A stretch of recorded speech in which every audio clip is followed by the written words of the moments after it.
and I also hope that you are having a good day so far. Today we'll be doing our grade 7 English lesson on personification.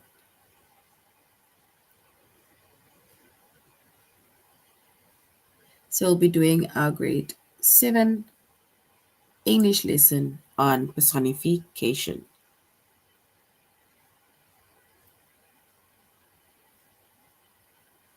And before we start, we're going to log on to aplusstudents.ca.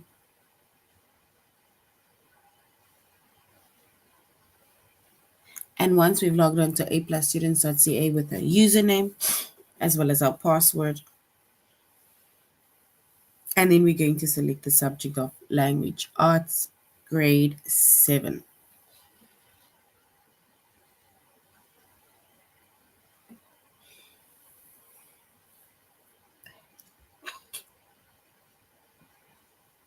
So it's basically figurative language. So we're doing our grade 7 English lesson on figurative language. So once we have logged on to aplusstudents.ca with our username as well as our password, selected the subject of language arts, grade 7, and then we're going to scroll down up until we get to the chapter of figurative language.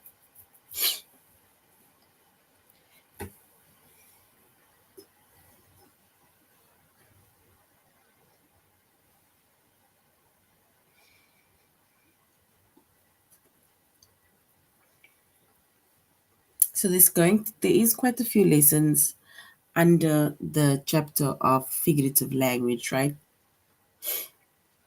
But we're only going to do a few and then do the others on our next lesson.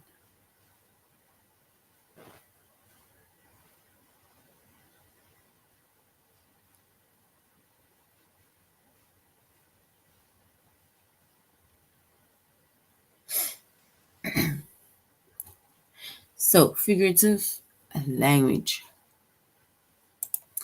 All right, so now we said our chapter is figurative language. Subject is language arts, which is English, grade 7. And the lessons that we're going to be focusing on under the chapter of figurative language is use personification, interpret the meaning of allusions, and identify the source of allusions.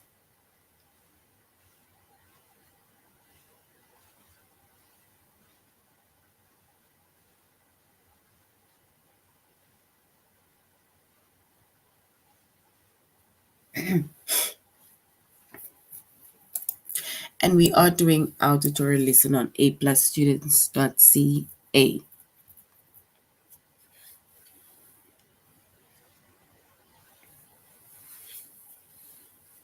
All right, so basically, our first lesson is to use personification, right?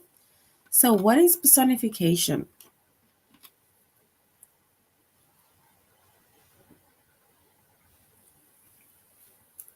So, personification is giving human characteristics to non human things.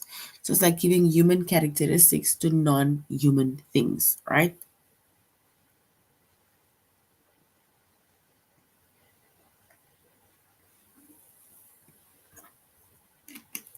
And when it comes to personification is a figure of speech, right?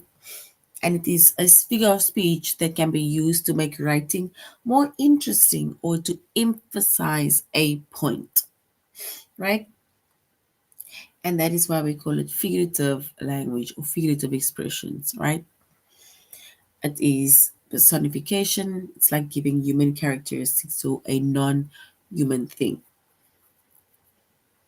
For example, the trees danced in the wind. The trees danced in the wind. And if we look at these, let's say these words, the sentence, which is the trees dance in the wind, right? It's like giving human characteristics to a non-human thing because trees don't dance, right? People dance. However, they're actually talking about how the trees or the leaves or the branches are moving, right? In the wind. So now they are putting emphasis on to say that it is dancing in the wind. So the trees danced in the wind. Basically just means that the wind was blowing and the trees were moving. But personification is where we give human characteristics to a non-human thing.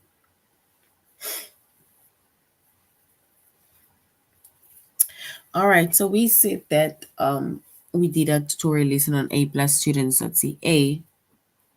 So now we're going on to our lesson, which is A plus students.ca.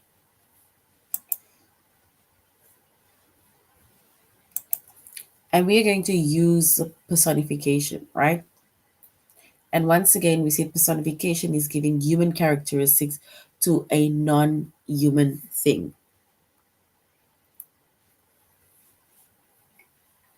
And it's a figure of speech that can be used to make writing more interesting and also to emphasize a point, right? And we made an example of the trees dance in the wind. I remember we said that people dance, right? Not not trees, not flowers, for example, right? So basically the word dance, it describes the trees, right? As if they were people.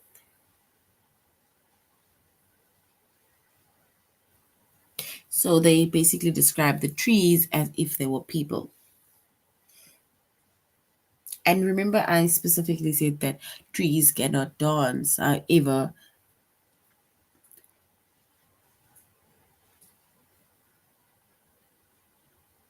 trees basically just personificates that it was moving.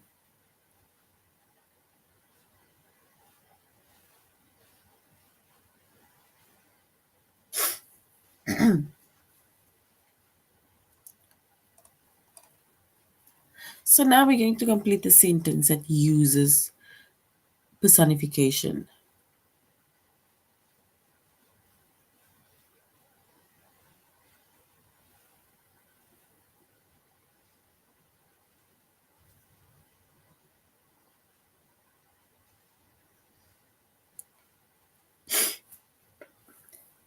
So we see dance, it describes the trees, right?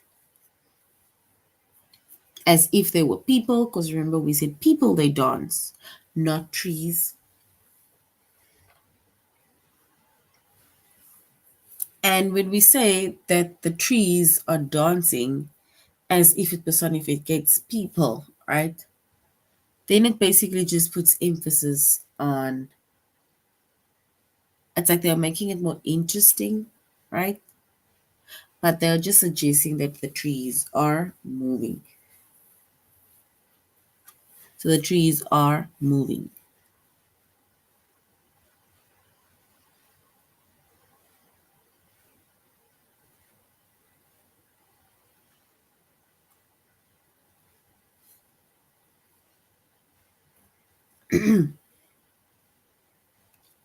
Now we need to complete the sentence so it uses personification. We watched through the window as the autumn wind chased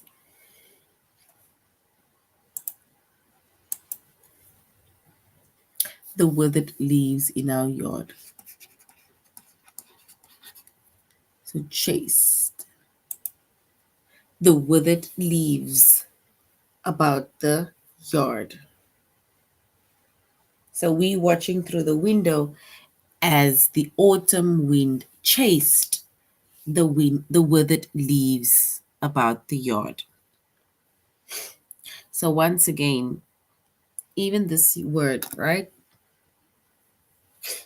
The sentence about we watched through the window as the autumn wind chased the withered leaves about the yard. So the word chased, right, that we see over there, it basically describes the wind as if it was a person who was running and playing.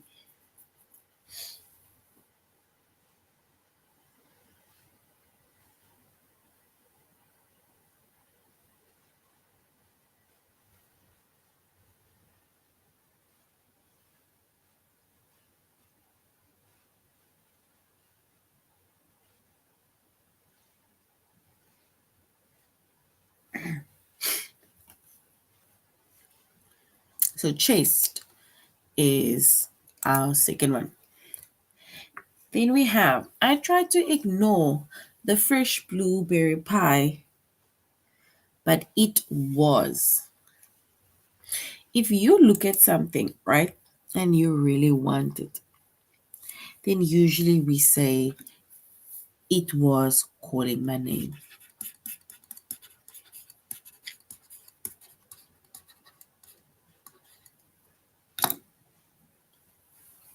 So it was calling my name, right? So I tried to ignore the fresh blueberry pie, but it was calling my name.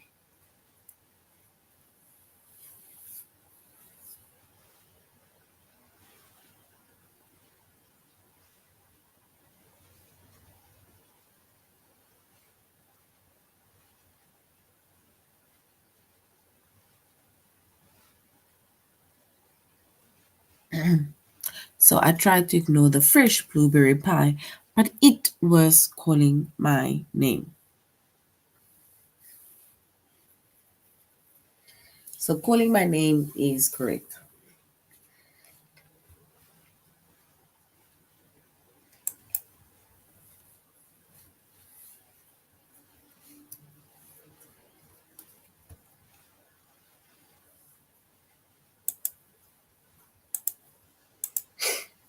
All right, we already did that one.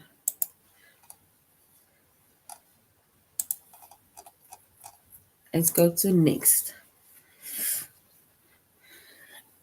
Okay, we did that one.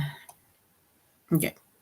Despite centuries of decay, the ancient structure still stands tall.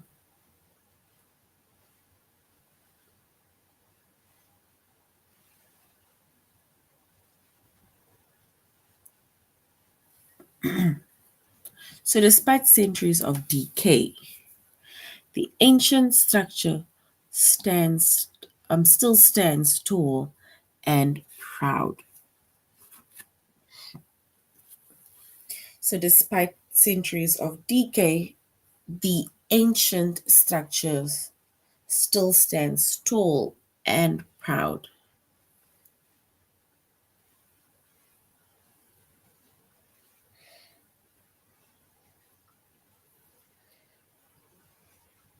So, which means that if we put in proud, then it means that it describes the ancient structure as if it was a person of a sense of pride.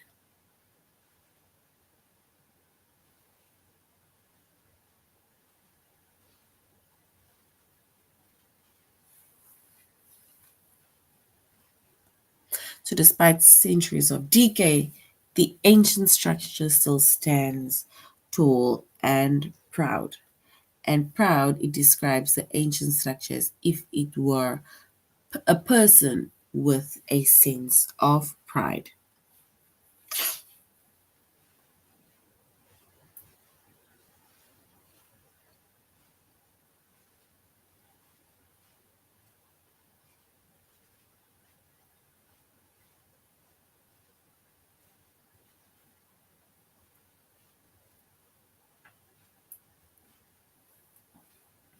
So, proud is correct.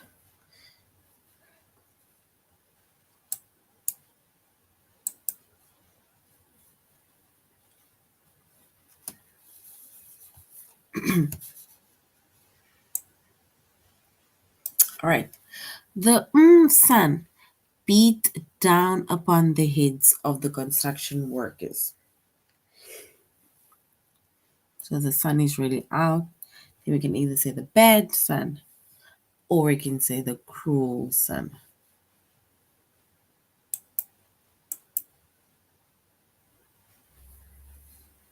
So the cruel sun beats down upon the heads of the construction workers.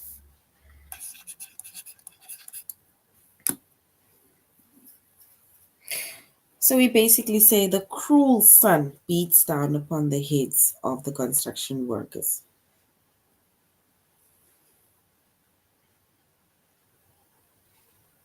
So basically the word cruel, it describes the sun as if it meant it was a person.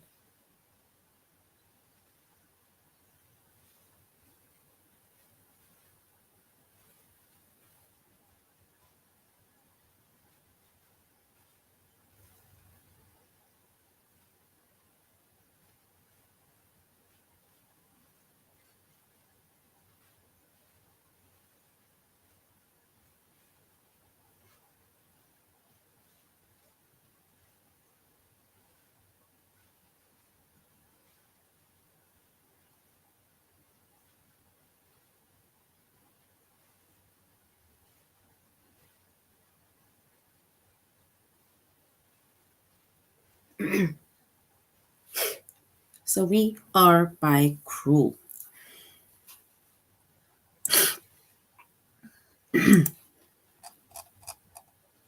All right, let's go to our test for the first one. So we need to complete the sentence so that it uses personification, right?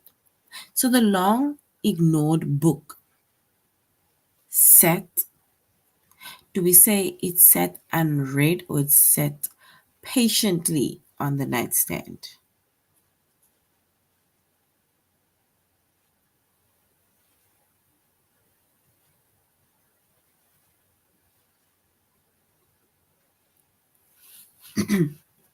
So the long ignored book sat, do we say unread on the nightstand or it sat patiently on the nightstand?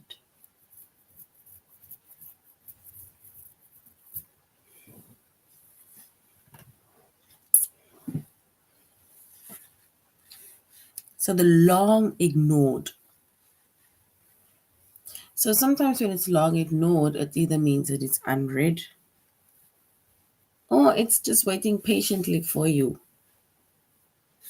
So the long ignored book sat unread on the nightstand or it sat patiently on the nightstand.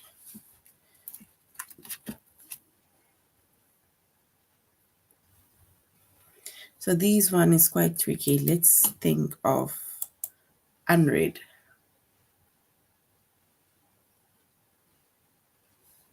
Or let's say patiently.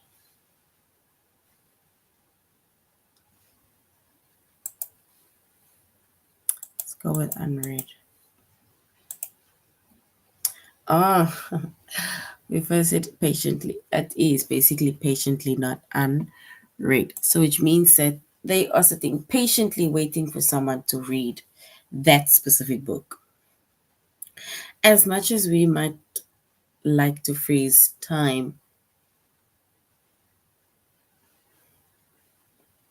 it cannot be stopped or it marches on. So we need to complete the sentence so that it uses personification. So as much as we want to freeze time, it cannot stop or it marches on.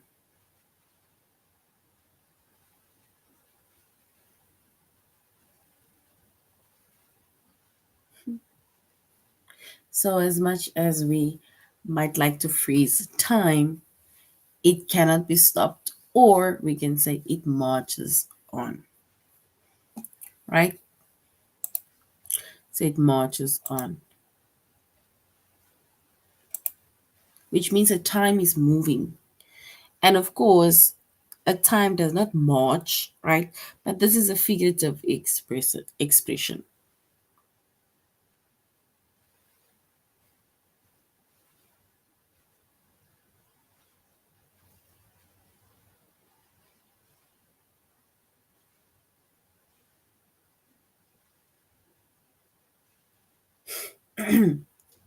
So even through my heavy parka, so even through my heavy parka, I could still feel the icy, do we say the icy weather of winter?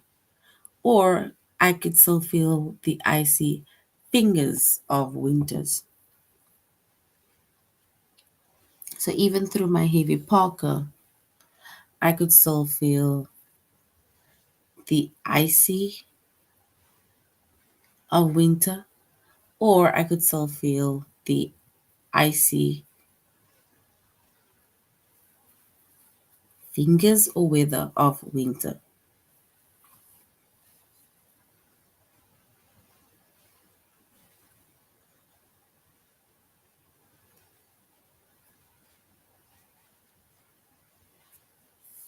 So even through, oh, sorry.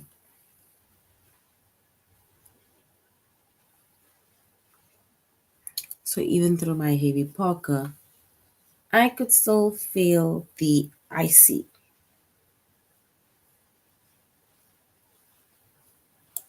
let's say icy fingers of winter. Because it's like human like features, right? Because they are saying that with personification, it's human like features.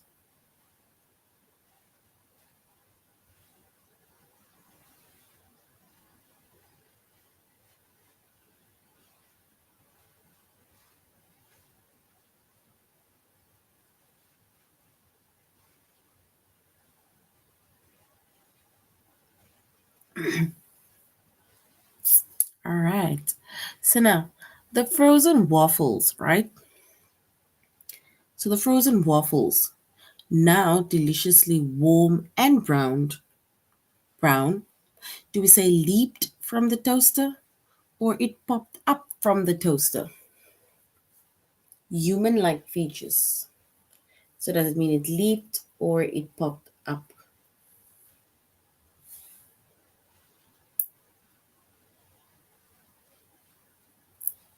So it leaped or it popped up. Let's try it. Leaped. Because people usually leap. Yes. So it leaped from the toaster. And then the package that had arrived on my doorstep seemed eager to be opened or dangerous to open. So do we say eager to open, to be opened, or dangerous to open?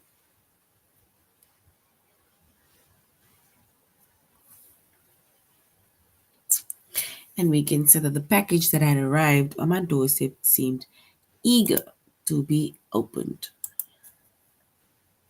Because it's human like features, right? So compared to the other books with more eye-catching covers, this one seemed ordinary by comparison, or do we say it is shy by comparison?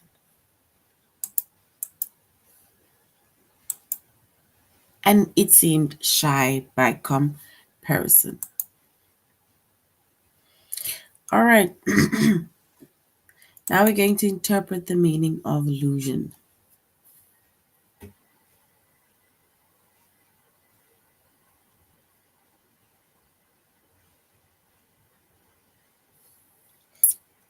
So, what is the meaning of the illusion in the sentence, right?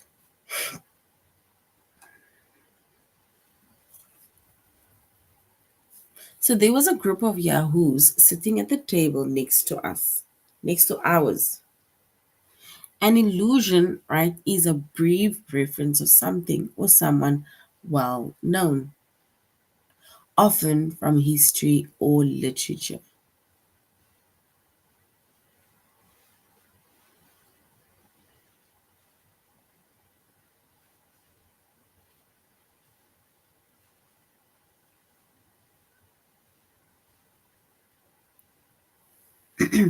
So, an illusion is a brief reference to something or someone well known and often from history or literature. So, it's like something from the past.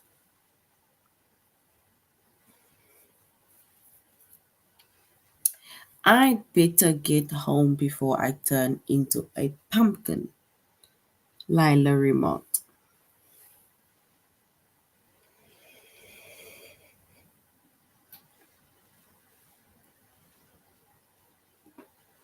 So here Lila alludes to the fairy tale which is Cinderella, right? And we know the fairy tale of Cinderella, where Cinderella was given a time, and they specifically said that, um, right, she was given a time where she had to leave the ball a certain time.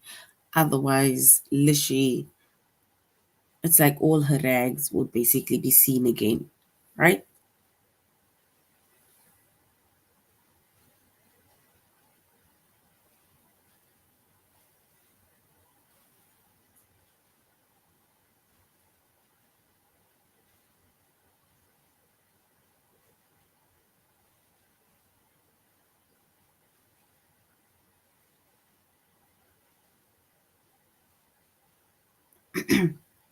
So we can say, I'd better get home before I turn into a pumpkin. And remember, we said that that is basically, that expression, it's similar to the Cinderella story, right? And like we said, it's where Cinderella had to leave a certain time um, before the person who transformed her into a pumpkin transform into a princess, let's say, transforms her back into having rags.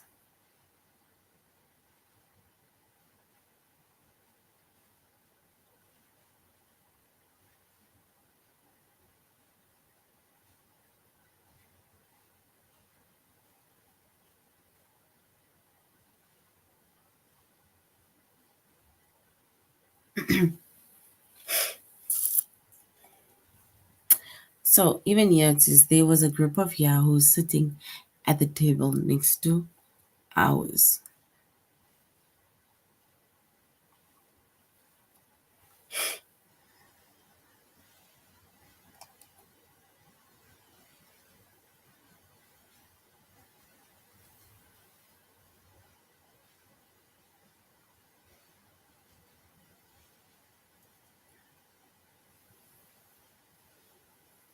And remember, we said an allusion is a brief reference of something or to something or someone well known, often from history or literature. So here they're saying that we need to read the source, right, which is here in bracket. It says, in Jonathan Swift's Gulliver's Travels, Gulliver encounters the Yahoos, creates creatures who resemble humans but exhibit humans' most brutish and impolite behaviors.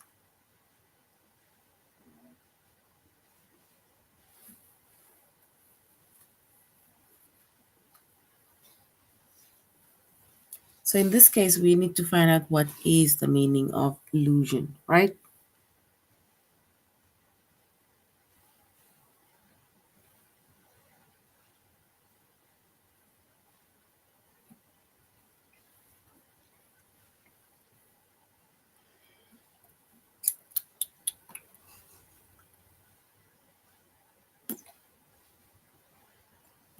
So here they're saying that there was a group of yahoos sitting at the next tables. In this case, they are referring to yahoos as rude people, right? So they're referring to yahoos as rude people because they're saying in Jonathan Sullivan Gulliver's Travel. Oh, Jonathan Swift's Gulliver's Travels. Gulliver encounters the yahoos, creatures who resemble humans but exhibit humans' most brutish and impolite behavior, which means that it is an indication that they are rude and disrespectful.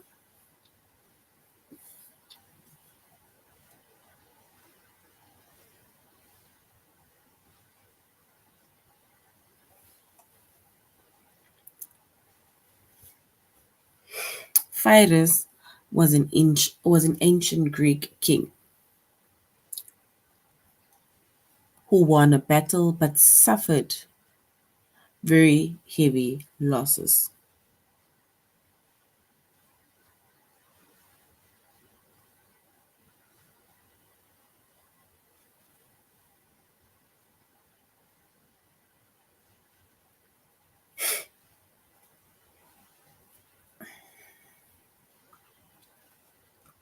So we said Pharos was an ancient Greek king who won a battle but suffered very heavy losses. Now they want to know what is the meaning of this illusion within the sentence.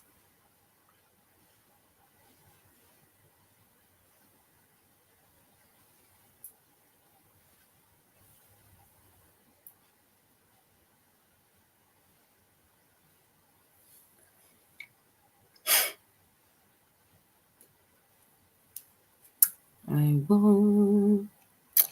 All right, let us go to our test. Okay, so it's quite a bit lengthy, right? We need to read the source of the illusion.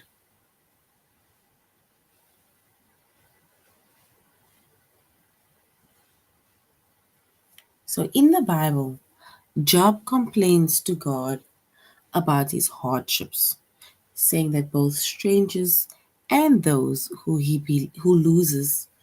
loves, have turned against him. He says, "My bone cleaveth to my skin and my flesh, and I am escaped with the skin of my teeth." Scholars have long debated the exact meaning of the phrase, but many claim that Job is saying that he narrowly escaped death. Right? So basically, what is the meaning of the illusion within the sentence? It said Cooper got off the mountain by the skin of his teeth. So does that mean just barely, or does it mean slowly? Because he specifically says, "My bone cleaves to my skin and to my flesh, and I am escaped with the skin of my teeth." So does this mean just barely, or does it mean slowly?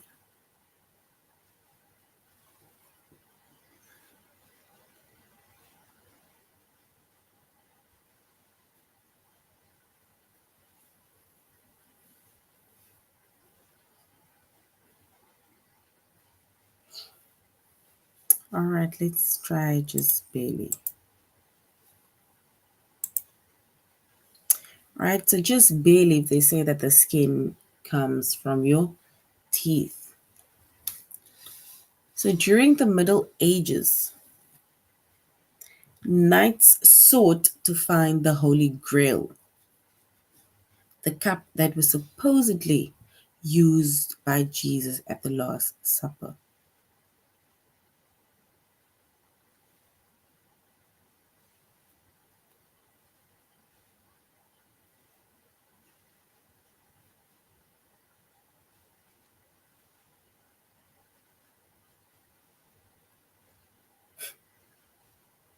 So during the Middle Ages, knights sought to find the Holy Grail, the cup that was supposedly used by Jesus at the Last Supper. So what does it mean for of the illusion in the sentence below?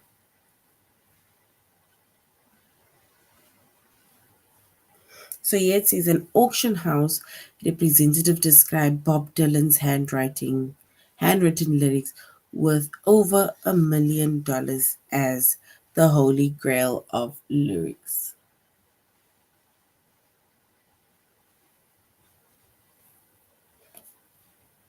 So does this mean something worth is a large amount, or something is desired but hard to obtain?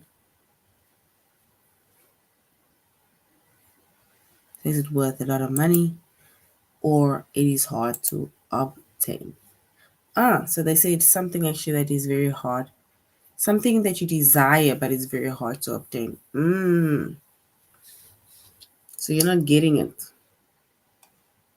right? It's just you are desiring to have it.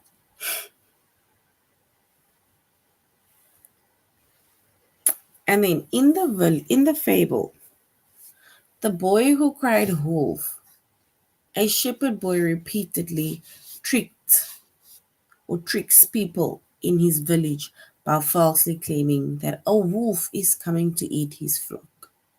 When a wolf actually comes to the boy, cries for help, nobody believes him or comes for his aid.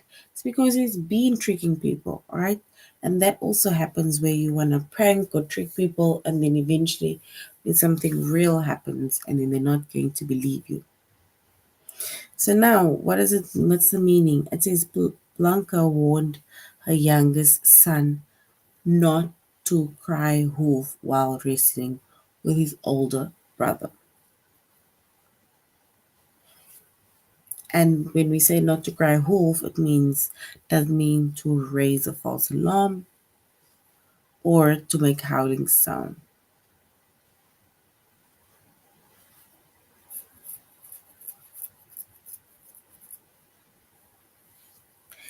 So to raise, not to raise a false alarm.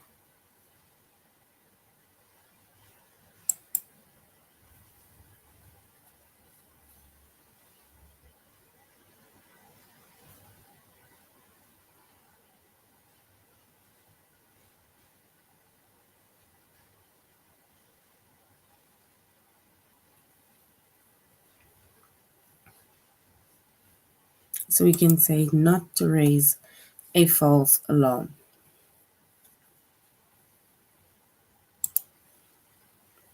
right? Because false alarms is like saying things, like, for example, you're saying, it's like you're making up lies, right? That is what they mean when they say with not raising a false alarm.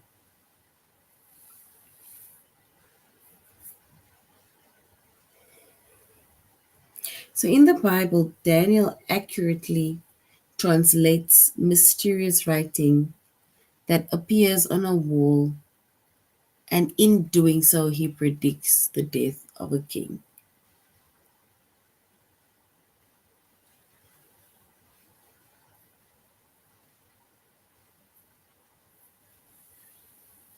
So in the Bible, Daniel accurately translates mysterious writing that appears on a wall, and in doing so, he predicts the death of a king.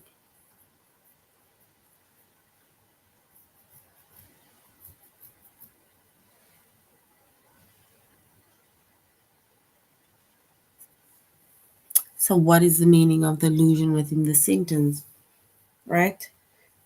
It says that investors should have seen the writings on the wall.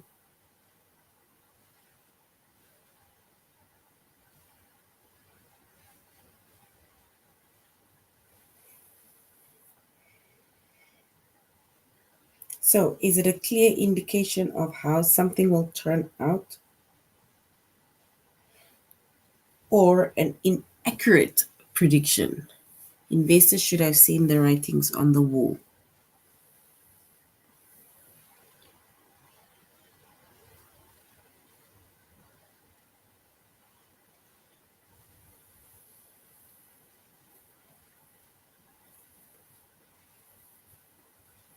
So, is it a clear indication of how something will turn out, or an inaccurate prediction? Let's go to the first one.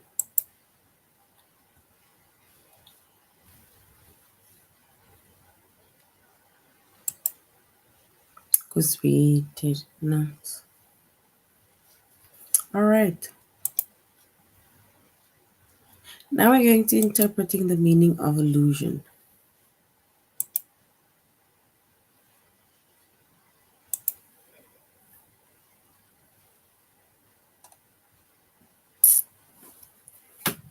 No, we did illusion. Sorry. We're going to identify the source of illusion.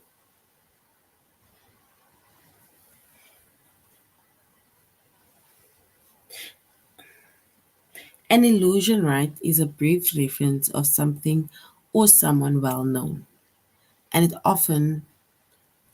often from history or from literature, right? So it's something or someone well known.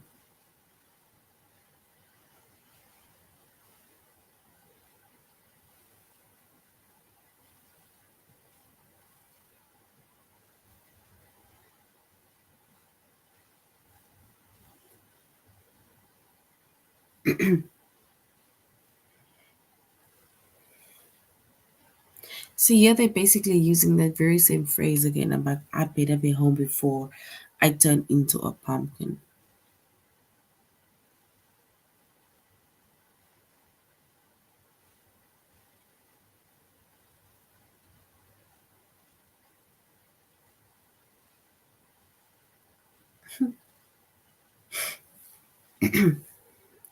All right, so yeah, it says here Lila alludes to the very okay, we already did that part. Okay, the source of the illusion is Chicken Little, which is a fable. So Chicken Little, which is a fable. And this fable is in a well-known folk tale, which is Chicken Little.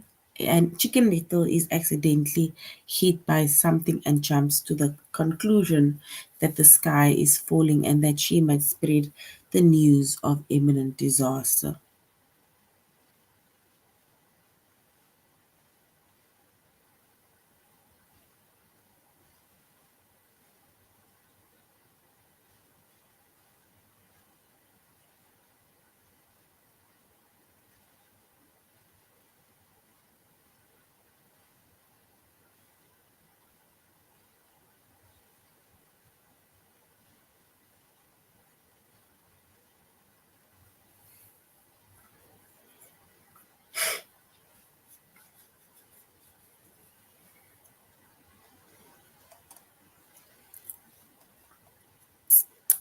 All right. So we see that a an illusion, which is chicken licken, is somebody who spreads false hope, right? Who spreads alarming news of imminent disaster.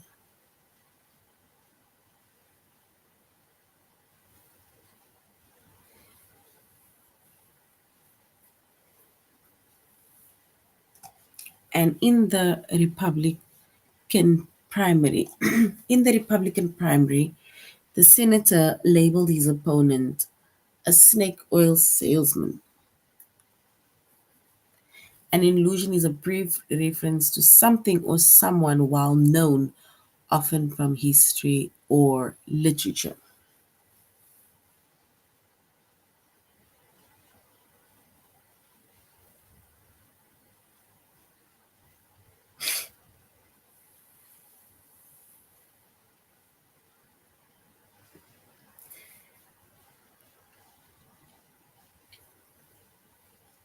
So the source of the illusion, which is snake oil salesman in US history, right? It says thousands of Chinese laborers immigrated to the United States. Many of them bought or brought traditional medicines, including snake oil made from the Chinese water snake. In time, some people made fake versions of the remedy, right?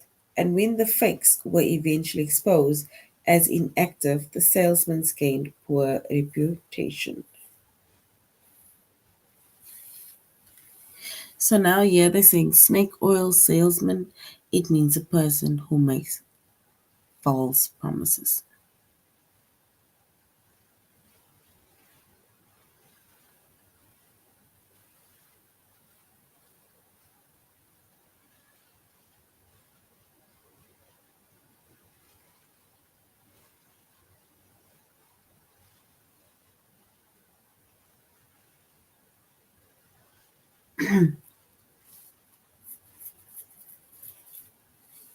So in this case, it says a snake oil salesman.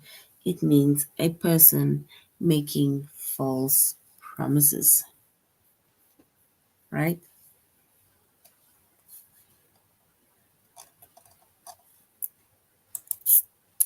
All right. So we did figurative language, right? And figurative language, we specifically went over personification and allusions. And personifications is when you're giving human-like characters to just things, right?